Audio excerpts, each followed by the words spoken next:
మీరు డెసిషన్ సరిగ్గా తీసుకోలేకపోతున్నారా? అంటే డెసిషన్ తీసుకోవటంలో డిలే అవుతుందా?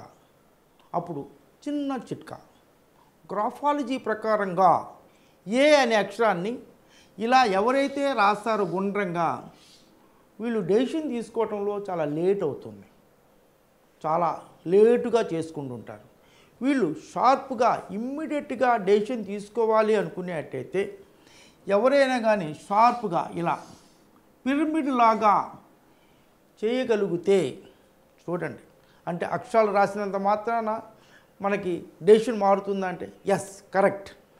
మనం రాసే అక్షరాలన్నీ కూడా మన బాడీలో ఉన్న 72,000 అంటే 72,000 నాడీ మండలము యాక్టివేట్ అయ్యి బ్రెయిన్ యాక్టివేట్ వల్ల అక్షరం వస్తుంది. మనం ఏదో చేత్తో రాసుకుంటాం అనుకుంటాం. ఈ అక్షరాలన్నీ కూడా మన బాడీలో మన మైండ్ నాడీ మండలం మీద యాక్టివేట్ అవుతుంది. ఎవరైనా కానీ మీరు డెసిషన్ సరిగ్గా తీసుకోలేకపోతే వాళ్ళు ఏ అనే అక్షరాన్ని కరెక్ట్గా ఇలా రాయండి. చూడండి, దీన్ని ఈ ఏ అనే అక్షరాన్ని ఒక 41 డేస్ ఒక 23 టైమ్స్ రాయండి. చూడండి, మీ డెసిషన్ టేకింగ్లో చాలా మార్పులు వస్తాయి. గ్రాఫాలజీ అనేది ఒక అద్భుతమైన సబ్జెక్ట్, కాకపోతే మనకి ఇంకా డెవలప్ కాలేదు. న్యూమరాలజీ కూడా 1995 నుంచి నేను టీవీలో చెప్పబట్టి ఇప్పుడు అందరూ న్యూమరాలజీకి వచ్చారు. ఒక 5 ఏళ్ళు చూడండి, తర్వాత అందరూ గ్రాఫాలజీకి వస్తారు.